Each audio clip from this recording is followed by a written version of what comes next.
Entonces, con respecto a la circulación cerebral, aquí tenemos todas las arterias. Vamos a revisar circulación arterial. La venosa pues no es tan pertinente de revisar. Entonces, cuando uno va a revisar circulación arterial cerebral, lo primero que debe tener en cuenta es cómo puedo yo mirar el encéfalo para poder entender cómo es la distribución de las arterias. Entonces, yo siempre les propongo que hagamos una mirada en la vista lateral, desde la vista lateral, para poder diferenciar de dónde viene en su rama principal cada una de las afluencias pues circulatorias.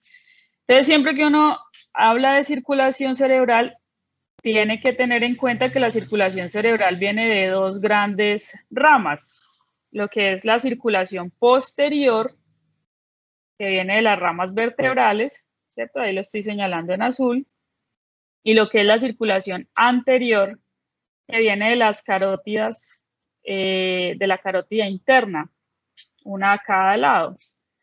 Entonces, cuando lo vemos en la vista lateral, ahí se ve súper claro, ¿sí? Circulación posterior, rama principal, las vertebrales, una a cada lado, y circulación anterior, la principal, la carótida interna, una a cada lado.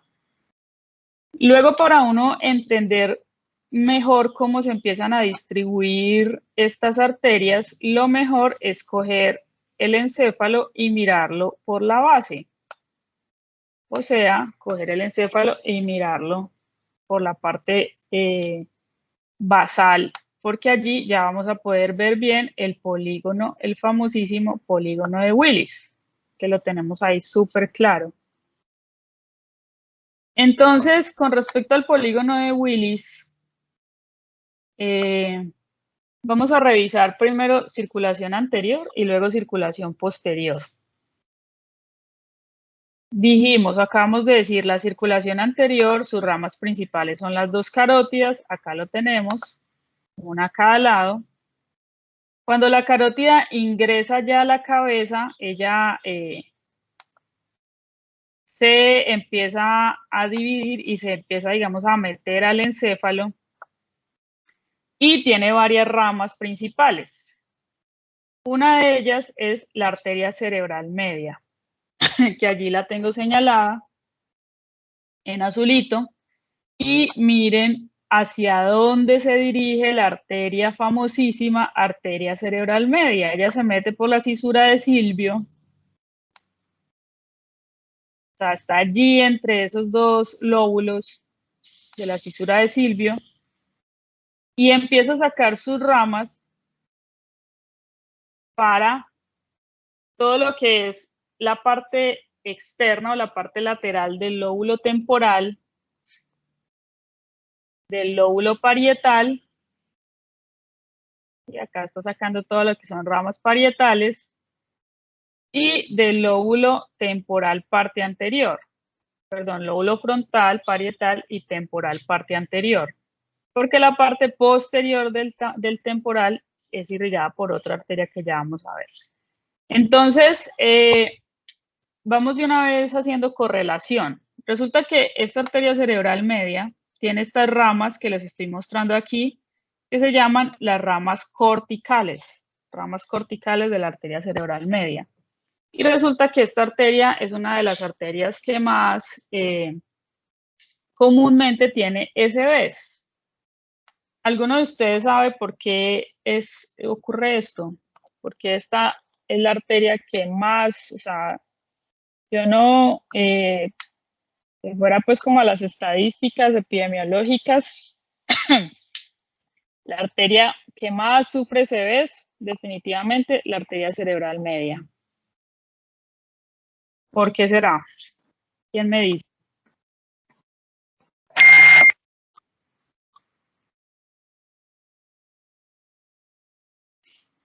Por arteriosclerosis. Pero por arteriosclerosis podría ser cualquiera, ¿cierto? Pues, acuérdense que la aterosclerosis y todos sus procesos crónicos, pues, asociados a ciertos factores, afectan en general el tejido arterial. Entonces uno dice, no, pues por arteriosclerosis podría ser cualquier otra, pero no es así, sino que esta es la que más sufre CVS. El 60% de la circulación de la sangre, no precisamente. Quiero que observen lo siguiente. Si ustedes ven, acá está señalada en azul, la cerebral media, miren por dónde pasa ella y se mete entre los dos lóbulos. Es decir, ella está como muy susceptible de que cualquier proceso inflamatorio y o de cualquier aumento de la presión cierre su recorrido de sangre por la disposición anatómica que tiene, de estar ahí entre la cisura de Silvio y estar aprisionada, digámoslo así, por esos dos lóbulos. Por lo tanto, cuando hay un SB de la arteria cerebral media, ¿sí? Teniendo en cuenta el recorrido que tiene, que es todo el frontal, todo el parietal por su parte lateral y el temporal en su parte anterior. Teniendo en cuenta eso, cuando hay un SB de la arteria cerebral media, ¿cómo va a ser el cuadro clínico del paciente? ¿Qué nos va a mostrar? ¿Qué será lo más típico que nos va a mostrar un caso de un SB de la arteria cerebral media?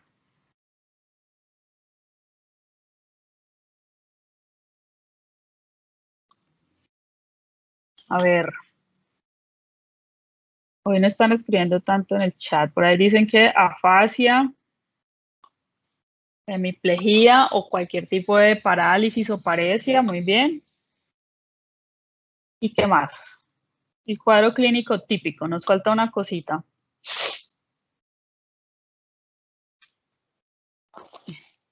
Más que apraxias, cualquier alteración sensorial, teniendo en cuenta pues que irriga el parietal, ¿cierto? Entonces, una parestesia, una minegligencia, una hipoestesia, cualquier alteración sensorial. Ese es el cuadro típico de la arteria cerebral media y es pues lo que más nos vamos a encontrar entre los pacientes. Ese cuadro clínico de afasia, plejía o hemiplegia o hemiparesia, con mayor, ojo, esta hemiplegia de la arteria cerebral media, el paciente por lo general tiene mayor compromiso del miembro superior que del miembro inferior, es lo más típico. ¿Esto por qué? Porque el homúnculo está irrigado por la arteria cerebral media, pero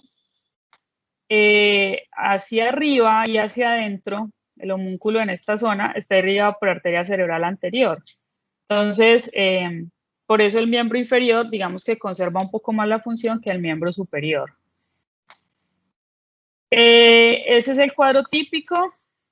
Sigamos revisando, entonces voy a quitar acá los lóbulos para poder mostrar las demás arterias. Íbamos en circulación anterior y en las ramas de la carótida. Entonces, luego esa carótida saca otra rama también, otra de sus ramas principales, que allí la estoy señalando en azul, que es la arteria cerebral anterior. ¿Cómo transcurre cómo el recorrido de la arteria cerebral anterior? Ella se va hacia adentro, hacia la parte medial, hacia toda la parte medial de la corteza, para irrigar también todo lo que es estructuras subcorticales y parte medial de la corteza. Entonces, todo lo que es el lóbulo frontal por su parte medial, el lóbulo parietal también en su parte medial, en su porción medial, están irrigados, incluso sí, estos dos principalmente están irrigados por la arteria cerebral anterior. Pero también hay otras estructuras subcorticales que estarían irrigadas por la arteria cerebral anterior. ¿Como cuáles? Ella saca unas ramas profundas, por ejemplo, para el tálamo, saca unas ramas profundas también para lo que es la cápsula interna, que en clases pasadas hemos hablado un poco de la cápsula interna, qué funciones tiene. Por lo tanto, el cuadro clínico en una lesión de arteria cerebral anterior también puede ser un poco diverso, pero digamos que si hay un SB en el recorrido principal de la arteria cerebral anterior, ¿cómo va a ser el cuadro clínico del paciente? ¿Qué nos va a mostrar? ¿Cuáles serán sus signos y síntomas? Pues, o que semiológicamente, ¿qué nos va a mostrar? ¿Quién me dice?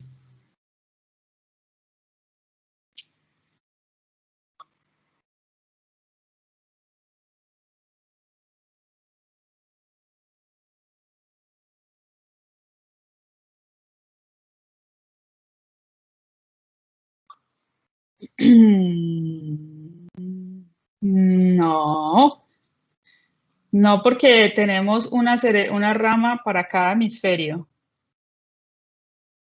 Tenemos una cerebral anterior para el hemisferio derecho y una cerebral anterior para el hemisferio izquierdo. Parálisis no es tan común, pues no hay un déficit motor como tal supermarcado en una lesión de cerebral anterior.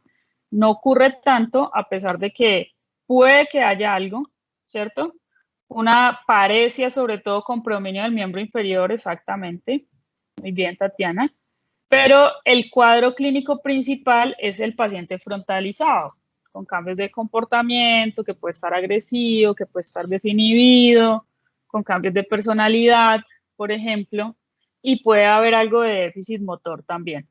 ¿Sí? Santiago, ¿abulia qué es? ¿A qué te refieres con abulia?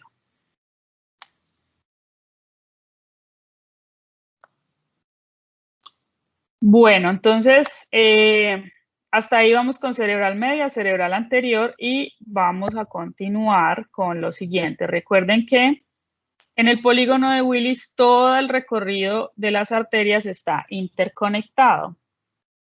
Entonces, miren, cada cerebral anterior está interconectada por las comunicantes. En este caso, la comunicante anterior, que es esta pequeñita que estoy señalando aquí. ¿Para qué estar o cuál es el papel que cumplen las arterias comunicantes? ¿Para qué tener arterias comunicantes? ¿Cuál será su importancia? ¿Qué pasa, pues? ¿Por qué no cada arteria que vaya por su recorrido ya? ¿Por qué no? ¿Para qué las comunicantes? ¿Cuál es el papel de las arterias comunicantes?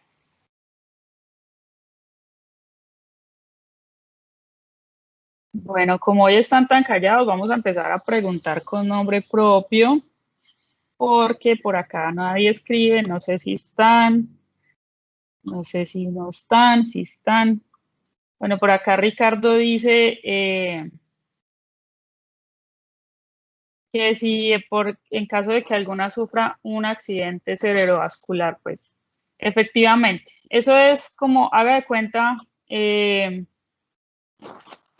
recorrido de las calles y las avenidas y las carreras. Si usted va por una avenida principal y por algún motivo hay una interrupción del flujo de esa avenida, pues ¿qué es lo que hacemos en ese caso? Tomamos una avenida alterna, pero podemos seguir moviéndonos dentro de la ciudad. Lo mismo ocurre con la circulación cerebral. Esto es una forma, digámoslo así, en que el sistema se mantenga irrigado a pesar de que el flujo se pueda interrumpir en una zona. Entonces, ese es el papel que tienen las comunicantes. Tenemos también, ya yéndonos un poco más hacia atrás, lo que es la comunicante posterior, que ya se los voy a enseñar acá. Esa arteria comunicante posterior, su función es, digámoslo así, hacer de puente entre la arteria cerebral posterior y lo que es la arteria cerebral media y cerebral anterior. Las comunicantes no irrigan, digámoslo así, específicamente áreas, pues, y no es común que sufran SBs o que haya, pues, una isquemia o algún proceso en las comunicantes. Su papel principalmente es ese, de ser un puente entre las demás. Por lo tanto, no se habla mucho de cuadros clínicos en las arterias comunicantes, no ocurre.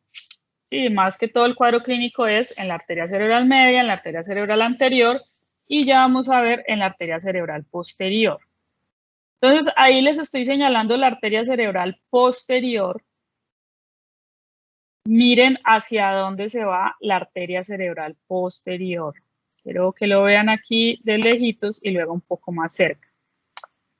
La arteria cerebral posterior se mete por la parte superior del tallo y rodea todo lo que es el mesencéfalo, por lo tanto irriga el mesencéfalo, ¿sí? Irriga todo lo que es el mesencéfalo y luego se va hacia la parte posterior de la corteza, saca sus ramas hacia la parte posterior e irriga todo lo que es la corteza occipital, ¿sí? Principalmente corteza occipital, pero también saca algunas ramas hacia el parietal más posterior y hacia el temporal más posterior. Entonces, esa arteria cerebral posterior saca algunas ramas al parietal, mostrémoslo a este lado que sí hay corteza, algunas ramitas hacia el parietal y hacia esta zona más posterior y algunas ramitas también hacia el temporal más posterior. Entonces, vamos con nombre propio porque quiero escucharlos. Voy a nombrar a alguien, por favor, prende el micrófono y me contesta la pregunta que voy a hacer. Voy a lanzar la pregunta primero, a ver quién la quiere contestar, y si no, aquí miramos a ver, con nombre propio, y lo vamos a hacer escuchando, porque este chat es como, no sé, no hay nadie aquí hablando. ¿Cuál es el cuadro clínico entonces en la arteria cerebral posterior? ¿Qué nos va a mostrar el paciente, teniendo en cuenta que irriga mesencéfalo, occipital, algo del parietal y algo del temporal en la parte posterior?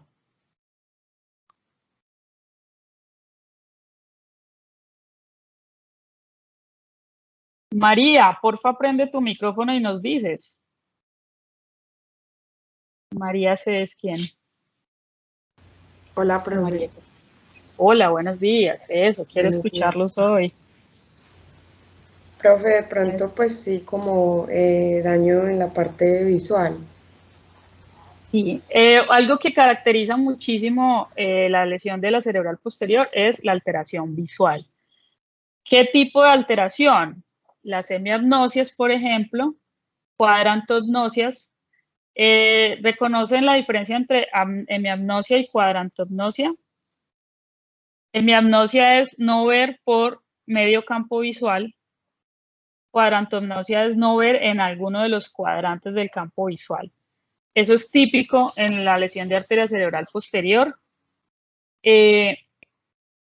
Y también, como en irriga mesencéfalo, estos pacientes pueden tener alteraciones oculomotoras. Recuerden que la clase pasada lo hablamos.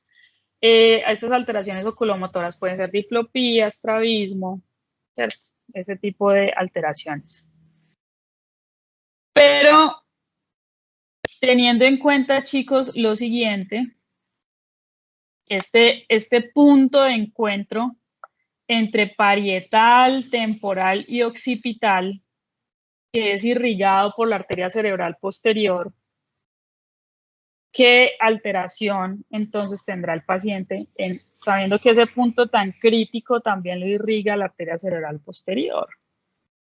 Nosotros hablábamos de eso, creo que la clase pasada, de esos puntos de asociación, esas áreas de asociación. A ver, ¿quién me dice?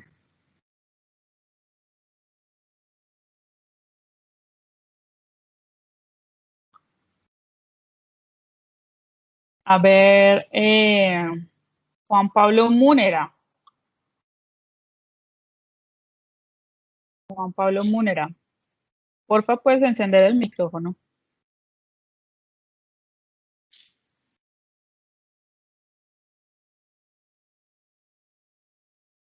Juan Pablo.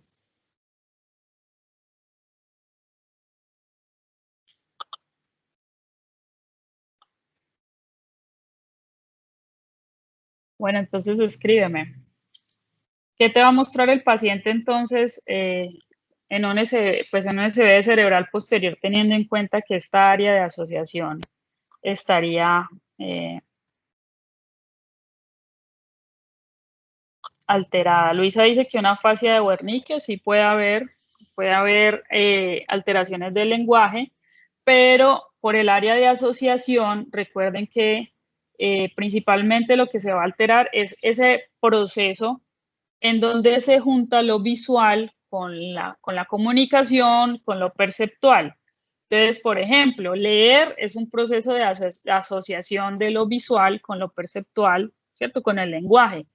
Leer, leer letras, leer palabras, leer números, hacer operaciones matemáticas, transcribir lo que vemos, por ejemplo, todo eso depende de esa área de asociación entre lo visual y el lenguaje. Entonces, por eso la disgrafia, la dislexia, la acalculia serán también algo típico del cuadro clínico de la cerebral posterior. Dislexia, no alexia, sino dislexia. Por acá me preguntaban que si eso es circulación posterior. No. La arteria cerebral posterior sigue siendo parte de la circulación anterior. Hasta ahí termina, digámoslo así, la circulación anterior.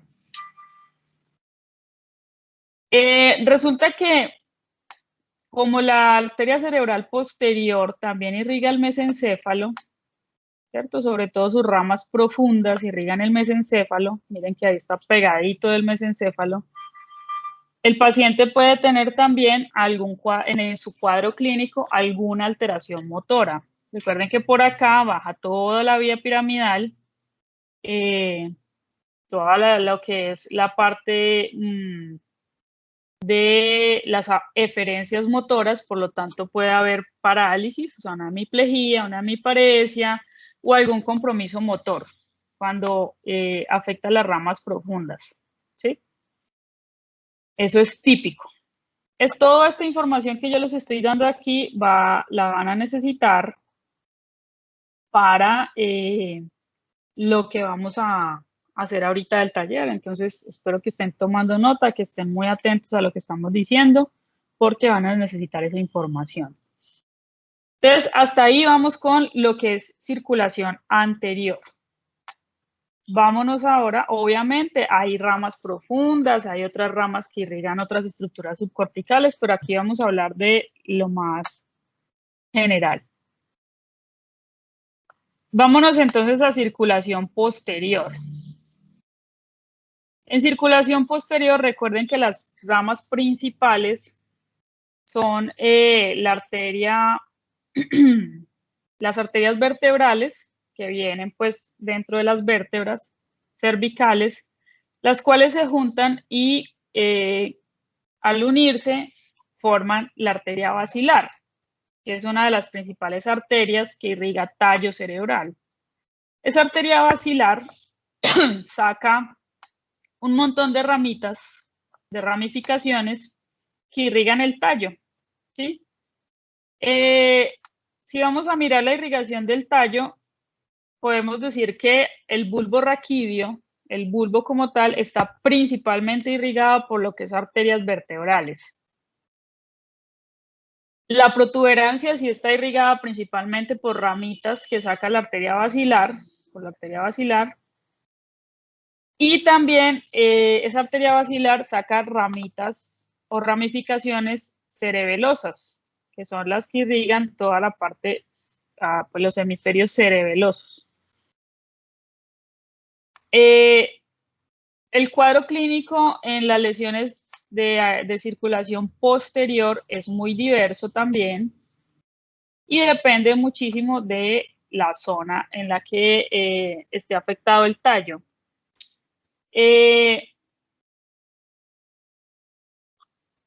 Aquí hablaremos un poco del cuadro clínico con respecto a lo que vimos con el tallo la clase pasada.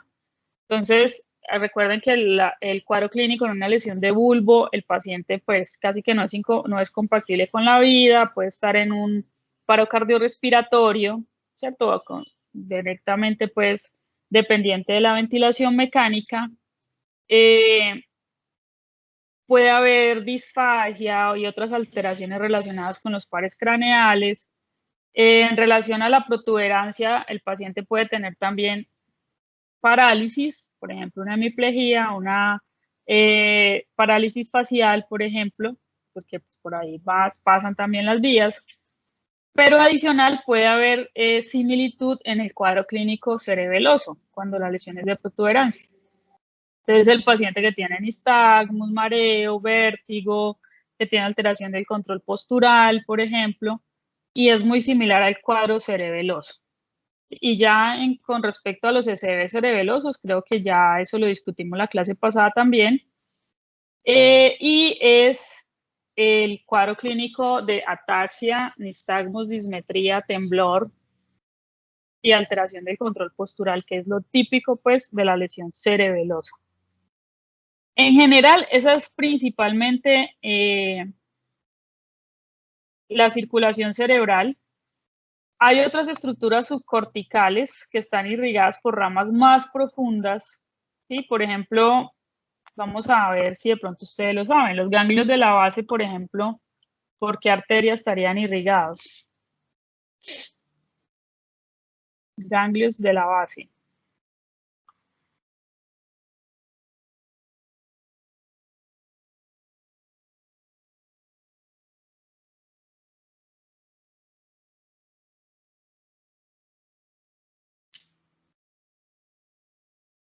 Por cerebral anterior. Yo creo que es por la punzante posterior. No, ninguna de las dos. Estas estructuras subcorticales ya, ellos, lo que pasa es que acá no creo que lo alcancemos a ver. Exacto, por acá Sebastián sí me dice lenticoestriadas. Esas son. Aquí no se alcanzan a ver esas ramitas en esta imagen. Pero las arterias lenticoestriadas ya son ramificaciones o son arterias súper chiquitas que salen de la arteria cerebral media. ¿Sí? Son ramificaciones que van a los ganglios de la base y salen de la arteria cerebral media. Hay también algunos punticos de los ganglios de la base que vienen irrigados por otras arterias, arteria cerebral anterior, arteria cerebral media, pero principalmente son las ramas lenticoestriadas de la arteria cerebral media. El tálamo, dijimos ahorita que cerebral anterior también recibe irrigación en parte de cerebral posterior. Entonces ya las estructuras subcorticales, digamos que comparten ahí sí irrigación porque ya son arterias mucho más pequeñas o ramas profundas y los cuadros clínicos en esas ECVs de microcirculación son muy diversos, muy diversos y entonces uno tiene que analizar todo lo que te está mostrando el paciente en conjunto, más lo demás de la historia clínica, como la imagenología para uno de pronto entrar a sacar una conclusión. ¿Por qué yo voy a hacer énfasis en que ustedes tengan muy clara la circulación cerebral? Les voy a decir por qué y por qué es súper importante este tema.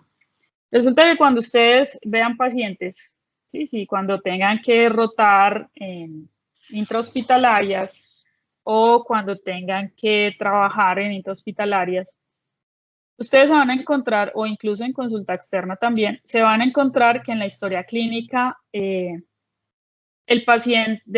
historia clínica del paciente nunca te van a decir la estructura que se lesionó, sino el nombre de la arteria. Entonces el paciente te va a llegar con el diagnóstico médico de SB de la arteria cerebral media, pero no te van a decir cuáles son las estructuras cerebrales, las estructuras del encéfalo que están comprometidas, ni te van a decir nada más, sino solamente SB de tal cosa. Si ustedes no tienen bien clara la correlación entre la arteria y el área que está irrigada, va a ser muy difícil que de ahí en adelante arranquen a hacer el análisis desde la estructura, función, bueno, todo lo que es diagnóstico y lo que ya vimos del análisis en general, pues para poder hacer el proceso de intervención.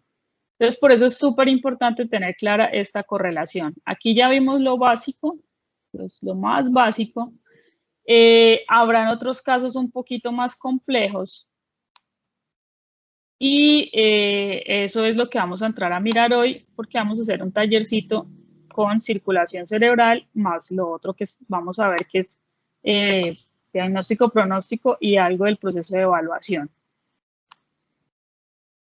Entonces, no sé si tengan preguntas hasta ahí con este pequeño repaso de lo que es circulación cerebral. ¿Hay dudas? ¿Hay preguntas?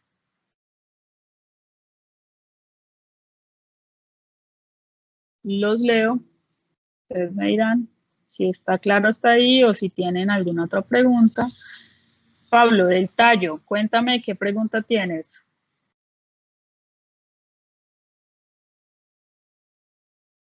¿Qué pregunta del tallo?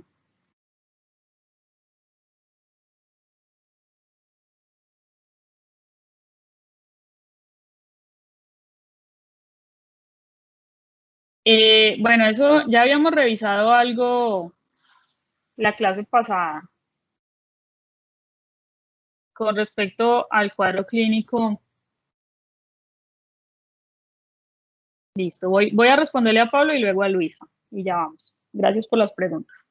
Entonces, con respecto al tallo, el cuadro clínico puede ser diverso. Nosotros la clase pasada hablábamos de los pares craneales, ¿cierto? De los pares que salen del tallo. Entonces, hablábamos que del bulbo salen todo lo que es irrigación de músculos intrínsecos del cuello, de músculos respiratorios, del corazón, ¿cierto? Que de la protuberancia, todo lo que es inervación motora y sensitiva de la cara y del nervio vestibular, ¿cierto? Y el mesencéfalo, todo lo que era oculomotor. Por lo tanto, el ECV de circulación posterior puede afectar bulbo o puede afectar protuberancia. ¿Por qué? Porque el mesencéfalo está irrigado es por cerebral posterior, o sea, él no está allí en este. En la lesión del bulbo, ya habíamos hablado cuál es el cuadro clínico, pues en la lesión severa del bulbo, el paciente puede entrar en un paro cardiorrespiratorio o en un coma. Y en la lesión de protuberancia, también depende mucho del tamaño del ECV, de la severidad de la lesión, pero el paciente puede tener hemiplejía, hemiparesia, alguna alteración motora, puede tener el cuadro clínico similar al cuadro clínico cerebeloso, donde tiene temblor, nistagmus, alteración del control postural. Y ya en un cuadro, digamos en un ECV más severo, en un sangrado mayor, en una isquemia mayor, el paciente incluso puede tener alteración de la conciencia, por lo que hablábamos de la formación reticular que pasa también por ahí por la protuberancia. No sé, Pablo, si ahí ya te queda claro. Igual esto, hay mucha diversidad en los trastornos, las lesiones a veces son difusas, ustedes van a ver que se van a encontrar cuadros clínicos diversos con otros síntomas que de pronto aquí no hemos hablado, pero la idea es poco a poco irnos introduciendo en analizar los casos. Por ahora vamos con lo más básico. Luisa, el cuadro clínico en la arteria cerebral anterior. Vamos de nuevo. Teniendo en cuenta que ella irriga la parte del frontal más anterior, el paciente puede tener alteración de la personalidad, puede estar desinhibido, puede estar agresivo, puede tener algún trastorno de la conducta. Eso es típico en esta lesión de la arteria cerebral anterior. Si la lesión es un poco más extensa, de pronto de una rama un poco más profunda, puede haber trastorno motor también. ¿Sí? Porque la arteria, ahí a medida que voy hablando, voy señalando en azul el recorrido. Entonces, porque la arteria cerebral anterior también irriga parte del homúnculo. Lo que pasa es que en el cuadro clínico de cerebral anterior, el compromiso será un poco más del miembro inferior y un poco menos del miembro superior. Y el compromiso motor no es tan marcado. No es común que sea tan marcado el compromiso motor. Es más bien una paresia que una plejía. Y ya, si son ramas profundas de la circulación, de la circulación de la cerebral anterior, pues ya en unas ramas, si el ECV es de ramas muy profundas, como esta irriga cápsula interna e irriga alguna partecita por ahí de los ganglios de la base, entonces ya el cuadro clínico cambia un poco más. Ya lo que el paciente puede tener es una hemiplegia total, por ejemplo, puede tener alteración visual, puede tener alteración o compromiso sensorial, ya en las ramas más profundas de la cerebral anterior. Pero en las ramas corticales, pues lo que te acabo de mencionar. Profe, hola, yo tengo una pregunta. Cuéntame. Profe, en la arteria cerebral anterior, pues puede haber incontinencia urinaria, ¿cierto? ¿Por qué? No. Pero es que ahí va la pregunta, porque yo encontraba que se podía haber incontinencia urinaria y es que dice autonomía, entonces ahí me entraba como una gran duda, que cuando era un daño bilateral, ahí entraba mi pregunta. Pues Dice real. no sé, no sé, no es tan común que haya daño bilateral en las arterias. Por eso casi siempre tú te vas a encontrar al paciente con hemicompromiso, hemiagnosia, con hemiparesia, con alteración sensorial de un solo lado del cuerpo, porque por lo general los SBs son de un hemisferio nada más. No es tan común. Ya las alteraciones de este tipo, como que el paciente tenga incontinencia urinaria o otro tipo de cosas, ya en las lesiones muy graves, o sea, donde hay un compromiso motor muy grande, puede haber incluso compromiso motor de los esfínteres o del control de esfínteres o eso, pero eso es común, sobre todo cuando el paciente entra en un coma, cuando el paciente tiene un compromiso del estado de conciencia muy grande, cuando el paciente tiene un compromiso motor demasiado severo, pero que sea propio de la cerebral anterior, no.